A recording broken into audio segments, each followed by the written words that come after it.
설명을 다 들었으니까 요 계약서 부분하고 확인 설명은 제가 요거 체킹만 해주고 넘어갈게요. 그래서 아까 말씀드린 대로 요 부분 있잖아요. 요거 누르면은 아까 이렇게 나온 거다 설명했죠. 요것도 마찬가지로 누르면 설명했고, 매매를 이렇게 이거 어디 갔어요? 매매를 연세라는 게 있는데 얘는 뭐 서울 지역에는 별로 없는데 깔세라고 생각하시면 돼요. 깔세라고 생각이 되시고, 제주도는 거의 90%가 연세예요. 그러니까 예를 들어서 보증금이라는 개념이 없고, 만약에 월세 100만 원이다. 그건 1200만 원을 들어갈 때 다 내는 거예요. 그리고 1년 동안 있는 게 연세야. 그리고 깔세 개념도 그렇게 되죠. 내가 6개월을 쓰는데 6개월도 뭐 6개월 잠깐만 내는 거, 이런 것도 연세라고 치면 되겠어요. 그런 의미고요. 그 다음에 나머지는 뭐 없죠. 자, 넘어가 주시고요. 저기 확인으로 넘어가시면 돼요. 요거 다 설명드렸죠? 확인으로 넘어가시고. 자, 그럼 아까 계약서 나온 대로 소재지 입력을 그대로 이제 시키시면 되겠고요. 미숙지 안 해도 돼. 요건 다 설명한 거니까. 주소 다 쓸 줄 알죠? 네, 요거 이제 쓰시면 되겠고요. 뭐 대로 나와 있고, 대지권 목적의 토지의 목적, 아까 쓰신 전체 면적 그거 쓰시면 되겠고요. 대지권 종류는 소유권, 대지권 이렇게 쓰면 되겠고, 대지권 비율은 뭐 100분의 10이면 100분의 10 이렇게 쓰면 된다는 얘기예요. 그죠? 얘 같은 경우에는 아까 그대로 확인 설명서에 그대로 넘어간다 그랬었죠? 고치려면 어디서 고친다? 여기서 고쳐야 된다. 자, 그리고 요 면적, 요거 눌러보세요. 요거 눌러보세요. 대구만 있었어요. 자, 집합건축물의 경우에는 전용 면적을 쓴다. 이게 지금 건물에 대한 내용이니까요. 그죠? 건물이 전용 면적에 대한 내용을 그 공적 자료에 나와 있는 아까 34점 몇을 쓰면 되는 내용이고요. 이게 공동주택이 아닌 나머지 일반 주택 같은 경우는 나머지의 전면적, 연면적을 다 쓰라는 얘기예요. 그죠? 그걸 쓰라는 얘기고요. 매매대금은 뭐 그냥 요거 3억 5천으로 할 거고요.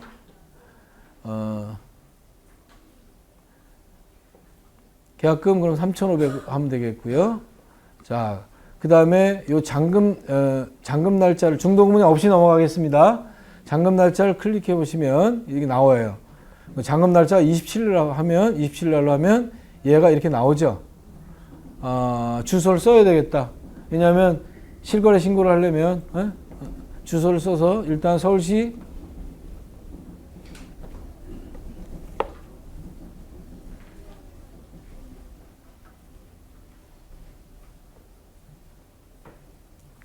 가범길 빌라까지 써보세요. 가범 빌라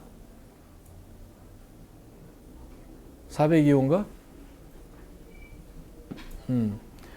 자, 이래야지만 나중에 요 계약서 저장이 돼요. 주소를 안 쓰면 안 되기 때문에 그냥 쓴 거예요. 자, 밑으로 다시 이렇게 넘어가시면 소유권, 대지권.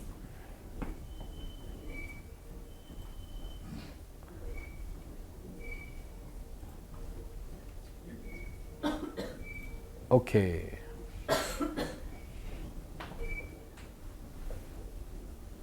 자, 그래서 밑으로 쭉 내용, 아까 요거 민법상 설명드린 내용이 있고요. 자, 여기 지금 이 특약사항을 보시면요. 이게 기본적으로 깔리는 내용입니다. 이렇게. 현실 상태에서 매매 계약이며, 각종 공가고 매도자 부담, 잔금시까지. 여기에 기재되지 않은 거는 일반 관례에 따른다. 이게 이제 기본적으로 나온 내용이고요. 보통은 여기다가 어떻게 쓰냐면요.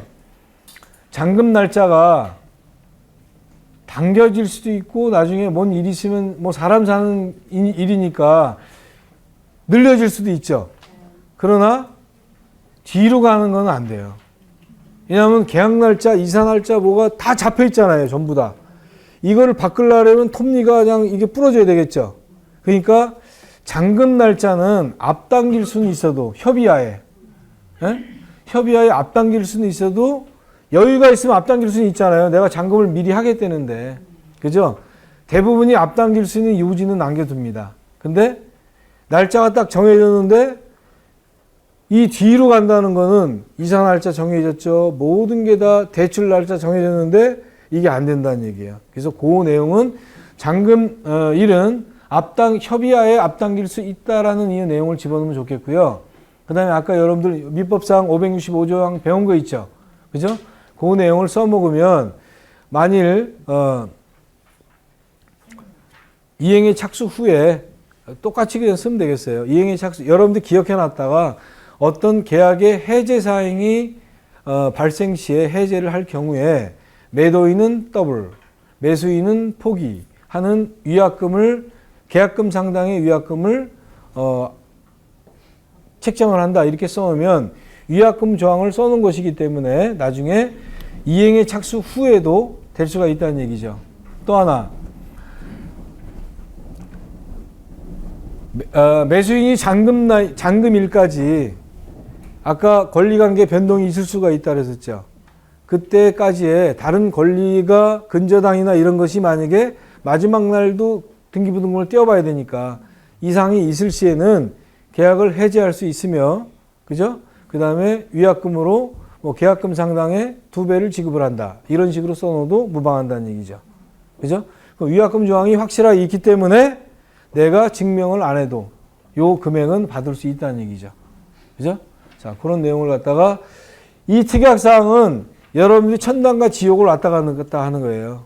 우리 미숙 씨가 계시지만 작년에 저한테 와서 말씀한 게 특약사항 안 배웠으면 큰일 날 뻔했다고 감사절 하신 분이 바로 요 분이에요. 요 분. 네? 특약사항은 무지 변해요. 내가 쓰는 게 특약사항이야. 법이 있는 게 아니잖아요. 이 사항에 맞춰서 500에 30짜리라도 뭐 15억짜리라도 내가 필요성이 있으면, 내가 빠져나갈 구멍이 있으면 여기다가 정말 내가 필요한 거는 자세하게 써야 돼요. 근데 내가 불리한 거나 이런 거는 그냥 우리 국어 잘하잖아. 뭐 살짝 두리뭉실하게 나중에 얘도 되고 말을 바꿈으로써 얘도 되고 얘도 될 수 있는 상황 쓰긴 써야 돼. 왜냐면은 막 욕을 하니까 욕이 아니라 요구를 하니까 쓰긴 써야 된단 말이에요. 근데 안 쓰면 야 씨 너 계약 안 해 이러면 최소 뭐 10억짜리 몰서 얼마야? 10억짜리면 9%예요. 그럼 900만 원이 날아가는데 써야지. 근데 불리하게 작용되는 거는 조금 이렇게 여러분들이 머리를 잘 써가지고 해야 된다는 얘기예요. 그러나 특약사항을 정말 잘 맞춰가지고 상황에 맞춰가지고 잘 쓰라는 얘기예요. 아시겠죠? 꼭 그런 게 법이 있는 내용은 아니지만 지금 제가 말씀드린 내용은 일반적인 내용들이니까 그런 내용들은 여러분들이 정리를 해가지고 제가 지금 말씀드린 거는 어떤 내용인지 알잖아요. 그 내용을 여러분들이 맞게끔 정리를 해가지고 특약사항을 쓰라는 얘기입니다. 아시겠죠? 자, 그 다음 밑으로 넘어가시면 요거 설명을 안 드렸는데요. 요거 네. 자, 여기서 보면 매도인이 지금 한 명이죠. 여기는요. 그죠? 매도인이 2명일 수도 있네요. 공동명의인이 될 수도 있잖아요. 그죠? 자, 요걸 눌러보세요. 자, 공동명의인을 해놓으면 요 칸이 나오죠? 그 2칸을 쓰면 돼요. 그러면 3명이다. 그러면 여기 매도인 추가로 누르면 돼요. 추가로 누르면은 아까 요 칸이 또 나옵니다. 그러면 얘는 이 계약서에는 2칸밖에 못 들어가는 거예요. 대신에 뭐로 나온다? 별지로 나오는 거예요. 아시겠죠? 자, 마찬가지로 얘도 마찬가지예요. 요거는 요 매도인 잠깐 쓰세요. 그거 넘어가니까. 아까 그대로 그냥 쓰세요, 그냥. 요거 말씀 안 드렸네요. 여기는요, 도로명 주소 써야 됩니다. 예? 전월세 같은 거 임차 계약은 그냥 뭐 대충 써도 되는데요. 이 매도 매수 관계는 여기는 아까 위에는 지번으로 썼었죠. 지번으로 써도 되고 도로명 주소 써도 돼야 되는데 여기는 반드시 도로명 주소 써야 돼요. 아니면 그냥 지번으로 쓰면 여기 도로명 검색이 있죠? 그걸 딱 누르면 그 지번으로 쓴 거를 갖다가 도로명으로 전환할 것이냐라는 게 칸이 나와요. 띵 누르면 이걸로 그냥 탁 되는 거예요. 아시겠죠? 자, 거기까지만 썼으면 됐어요. 그 다음에 매수인도 마찬가지겠죠. 매수인도 공동명의로 하면 2명이 될 수 있겠죠. 그럼 2명을 다 쓰면 되겠죠. 그죠? 그 다음에 그거는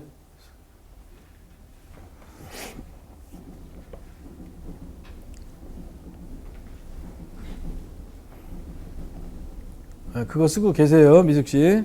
요거 설명할게요. 그 다음에 얘는 개업공인중개사는 여러분들이 사업자 등록을 내고 공인 등록을 딱 하면 내가 한 방에 딱 들어가면 자동으로 이렇게 뜹니다. 자기께 뜹니다. 자기 이름께. 홍길동이면 홍길동 쓰고 주소까지 이게 다 나옵니다. 이 뭐 등록 번호까지 전부 다 자동으로 나와요. 그러면 공동중개자도 있을 거 아니에요. 그죠?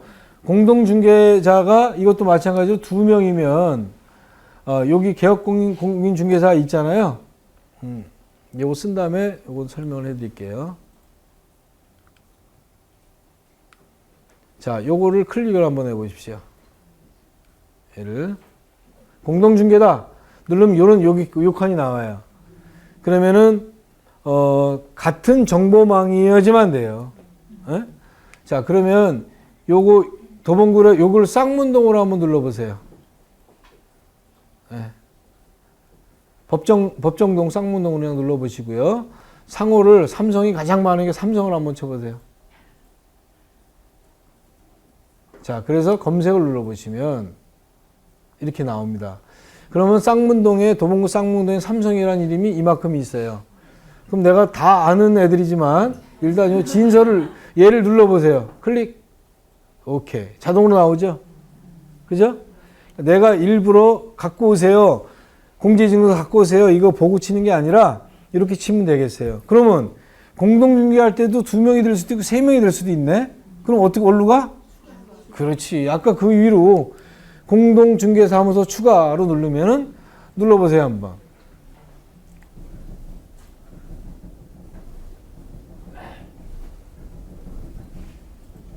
네, 이런 식의 아까처럼 뜬단 말이에요. 그럼 또 입력을 또 그렇게 하면 요거는 또 뭘로 가? 별지로 간다는 얘기예요. 그러니까 뭐든지 매도가 됐든 매수가 됐든 우리 공동중개가 됐든 2명까지밖에 못 쓰지만 10명도 쓸 수 있다. 대신에 여기 계약서 한 장에 나오는 건 아니고 별지로 나온다. 이해되시겠죠? 자, 그 다음에 확인 설명서 넘어갑니다.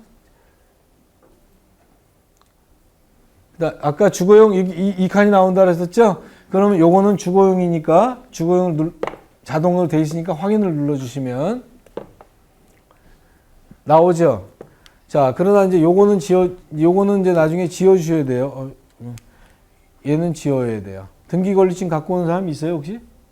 매도인이 등기권리증 갖고 와서 계약할 때 권리증 여기 있습니다라고 주는 사람 있어요, 없어요? 없죠? 얘는 체킹을 하지 마시고요. 등기사항 증명서나 토지대장, 건축물대장, 지적도 이런 건 기본으로 아까 제가 다 들어가 있죠. 그리고 여기다가 주민등록 진위 확인. 그죠? 이렇게 써놓으면 되겠죠. 신분증 진위 확인. 그러면 아까 얘기한 대로 정부 24서 들어가서 하시거나 도로교통공단에 들어가셔서 거기에 식별 저걸 쓰면 된다. 말씀드렸고요.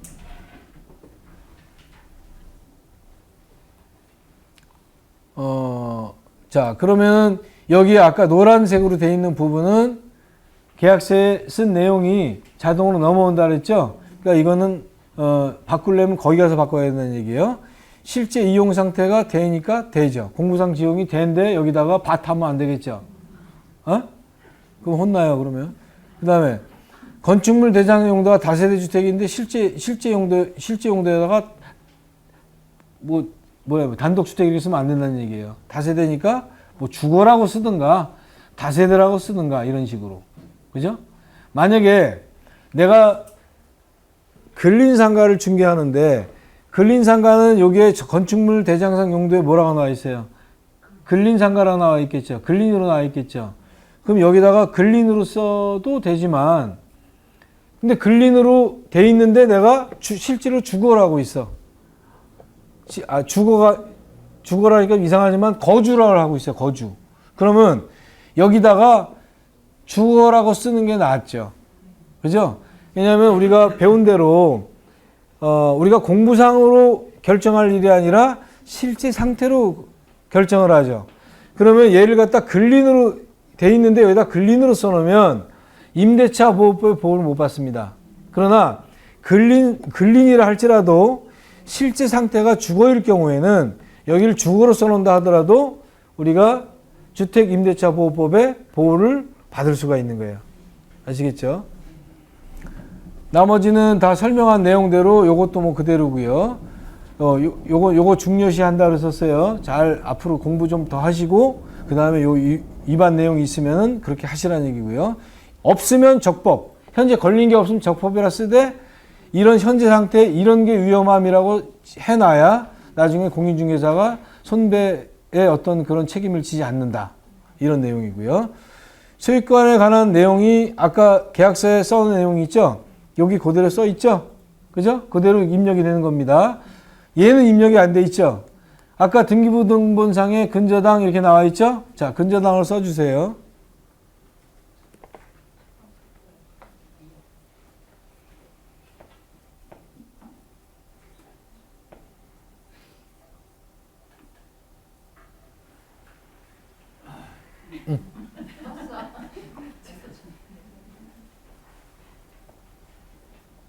깜짝이야.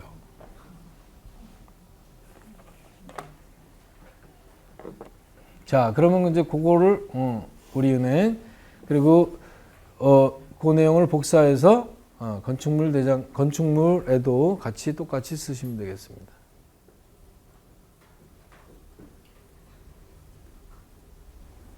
상동이라고 써도 상관이 없고요. 네. 자, 그러면 여러분들 나눠준 게 몇 종이에요? 1종으로 되어 있나요? 자, 거기 봅니다. 1종으로 되어 있네요. 그죠? 도시지역이고 1종으로 되어 있고 고도지구로 되어 있고요. 뭐 아까 뭐 소로 삼류 뭐 접합 이런 거는 제가 지적도상에서 설명드린다 그랬으니까 이건 설명 안 드릴게요. 이 내용을 쓰시고요. 그 다음에 그러면 1종이고 1종 일반주택이고 뭐 고도지구로 되어 있죠. 그 얘 같은 경우는 거기 아까 아무런 그 개발 제한 구역이나 이런 거 없었죠. 그러니까 그거는 그냥 거기 보면은 무슨 뭐 가축 뭐 돼 있고 뭐 대공방어 협조구역 돼 있고 있잖아요. 그 중에 아무나 쓰시면 됩니다. 쓸 게 없으면 해당 없으면 이렇게 쓰면 되겠고요. 아시겠죠? 요거는 큰 지장이 없겠고요. 자, 건폐율 상한은 여러분들이 외운 대로 5566 60%네요. 그죠? 60% 쓰고 용적률 상한은 아까 말씀드린 대로 100, 150, 200이 아니라 100, 120, 150, 150입니다. 에? 아까 시군조례로 보라 그랬잖아요. 그죠? 우리가 국계법에 있는 거는 100 단위로 나가서 100, 150, 200, 250, 300, 500 이렇게 되는데 얘는 100, 120, 150, 200, 250, 400 이렇게 된다는 얘기예요. 그래서 그거는 확인해 보시고 그냥 쓰시면 되겠고요. 여기는 그 내용의 공법상 아무런 지금 내용이 없기 때문에 해당 없으면 쓰면 되겠어요. 제한이 없다 이 말입니다. 자, 그리고 여기는 4m, 만약에 4m에 걸쳐 있으면 4 이렇게 쓰면 되겠고요. 그죠? 쭉 내려가서 나머지는 여러분들이 그 주변의 걸 쓸 수 있잖아요. 그렇게 쓰시면 되겠고. 자, 이쪽으로 넘어갑니다. 자, 그러면 아까 개별 공시지가는 그 공적 자료에 나와 있죠. 공시지가가 나와 있죠. 1월 1일 날 해서 5월 30일까지 하는 거. 근데 개별 주택 같은 경우에는 단독주택 같은 경우는 거기에 나와 있습니다. 그러나 공동주택 같은 경우는 거기에 나와 있는 게 아니고 공동주택 요 공시가격 어디 있어? 여기 있죠. 여기. 자, 눌러보세요. 자, 이런 내용이 나옵니다. 이런 내용이 나오면 여기서 지금 여기 똑같은 화면이 나오는 거예요. 여러분들 인터넷 들어가면 여기 똑같이 나와요. 자, 서울특별시 눌러주시고 그 다음에 여기가 강북구 눌러주시고 그 다음에 수유동, 거기가 수유동이에요. 수유동 눌러주시고 집원 입력 540-40. 자, 그럼 가본 빌라라는 게 나오죠. 그죠? 만약 이 집원에 여러 가지 빌라가 있다든가 이렇게 되면 빌라 이름이 쭉 나옵니다. 그럼 이 가본 빌라니까 동은 없어요. 한 동밖에 없기 때문에. 동이 있으면 여기 뭐 몇 동 쭉 나와 있겠죠? 또 그 동 클릭하면 또 호수가 나와 있겠고. 그러면 402호를 저렇게 눌러주시고 열람하기를 누르시면 밑에 가격이 쭉 나옵니다. 10년 전 가격부터 이렇게 쭉 나와서 맨 위에 있는 1919년 1월 2일 날 가격이 공동주택 가격이 나옵니다. 그거를 기입하시면 되겠어요. 이해 안 되시는 분 없죠? 네? 네. 자, 그거를 해서 6,400만 원을 썼습니다. 자, 그러면 취득세는 얘는 지금 전용 면적이 34점 몇이니까 무조건 1%죠? 자, 기본 1%에다가 지방교육세 0.1 이렇게 쓰면 1.1%가 되는 거죠. 그죠? 농어촌 특별세는 없잖아요. 농어촌 특별세는 85제곱미터 이상일 때만. 알겠시겠죠? 85제곱미터. 여러분 85제곱미터 하면 25.5평 정도 나오는 거예요. 아파트 평수로 따지면. 에? 자, 나머지 다 됐고, 그 다음에 이 란에다가 그렇게 쓰라는 얘기였었고, 임차인 현황을 쓰라는 게 제일 중요한 거예요. 임차인 현황. 임차인이 언제부터 언제까지 얼마, 기간과 그 다음에 임차금, 보증금, 이런 걸 써가지고 쓰되, 나중에 뭐라고 쓰라 그랬어요? 요거는 임대인이 기술한 내용임, 아니면 고지한 내용임, 이렇게 쓰라는 얘기예요. 그죠? 내가 빠져나갈 구멍이 있다는 얘기죠. 자, 그렇게 임대인 현황과 그다음에 임대차 기간 이렇게 쓰고 요거는 아까 근저당도 쓰라 그랬었죠. 근데 거기 아까 써 있지만 이렇게 써놔도 무방하다는 얘기고요. 자, 그다음에 나머지는 단독 요거는 이제 아파트는 없다 그래서 자동으로 자기네들 자체적으로 소방 점검을 하기 때문에 없고 얘도 없고 그 다음에 여기다가 빈칸이 있으니까 아까 언제 다녀감 이걸 쓰라 그랬잖아요. 이걸 써 나가면은 공인중개사가 나중에 하자보수가 생겼을 경우에 너도 이만큼 받기 때문에 나는 이만큼만 책임을 조금 전가를 시킬 수가 있다는 얘기예요. 저희 쪽으로. 그런 내용을 쓰라는 얘기입니다. 확인하고 매수함. 오케이. 아주 잘하고 있어요. 우리. 그 다음에 중개보수는 여러분들 제일 좋아하는 중개보수. 이게 지금 얼마 나왔어요? 아까, 그러니까, 던시 100, 1000만, 10만, 140만 원 나왔네요? 그죠? 140만 원 나왔으니까 간이가세로 이렇게 딱 찍어 놓으니까 42,000원이 간이가세가 3%가 붙은 거예요. 그러면 이 금액을 받는 것이 아니라 이 금액을 받는 거야. 자, 공인중개사, 이게 설명을 쭉 하면서, 중개보수는 144만2천원이 나왔습니다. 이렇게 설명을 하고 넘어가시면 되겠어요. 근데 지금 요거를 갖다가 계약할 때 분명히 하라고 지금 막 신문지장에 떠들죠. 그죠? 니들이 하는 게 뭐 있다고 뭐 한 게 왜 없는데 그 계약을 하나 하기 위해서 정말 굉장히 열심히 일을 하는 거예요. 계약을 오늘 받고 내일 갖게 하는 게 아니잖아요. 몇 번 막 전화하고 겨우 해봐야 한 10일, 15일 막 이렇게 계약을 하는 거예요. 그죠? 그렇게 해서 나중에 문제가 생기면 공인중개사가 책임도 져야 되고. 그런데 한 일이 뭐냐고 얘기하면은 골 아프죠. 웃으면서 잘 말씀드린대요, 그러면. 그리고 144만 2천 원인데요. 그냥 140만 원만 주세요. 정가 끌라 그러면 130만 원만 주세요. 이런 식으로 해서 유도리 있게 넘어가세요. 가능하면은 우린 절대 안 됩니다. 저는 목에 칼이 들어와도 안 됩니다. 이러면 안 돼요, 여러분들. 웃으면서, 안 돼요. 이거는 뭐, 이러시지 마시고,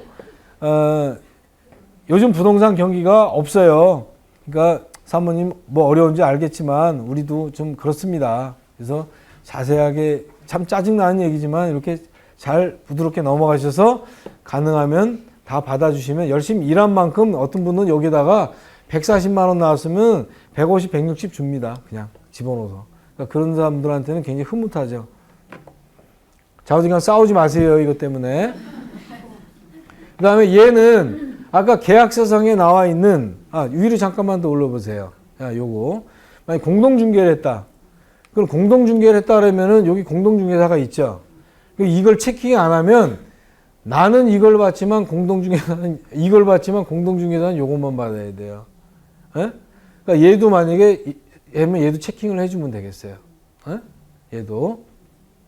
그다음에 일반 가세자 같으면 당연히 그냥 10%에다 체킹을 해야 되겠고요. 그러니까 공동중개 같으면 상대방 것도 그렇게 체킹을 해주라 이 말입니다. 아, 불법이 아니니까요. 네? 자, 그 밑으로 넘어가시고 그러면 지금까지 설명한 그런 내용이 굉장히 제가 길게 설명했지만 이렇게 설명하기가 간단하죠. 진작 좀 이렇게 했으면 제가 아마 조금 더 목소리가 좀 덜 적어있을 텐데 일단 설명을 다 했어요. 자, 알아듣겠죠, 여기까지는요. 자, 계약서와 확인 설명서는 여러분들의 재산입니다. 예? 요거 때문에 천당과 지옥을 왔다 갔다 하고 요것으로 여러분들이 애들 학교 보내고 또 모든 그 가정생활을 즐길 수 있는 그런 보수가 들어오기 때문에 정말 여러분들이 이 기본을 철저히 하셔서 한 장 한 장을 갖다가 그렇게 쓰셔야 됩니다. 약속할 수 있으시죠? 나중에 사고가 터져가지고 저한테 전화 오면 안 됩니다. 저도 몰라요.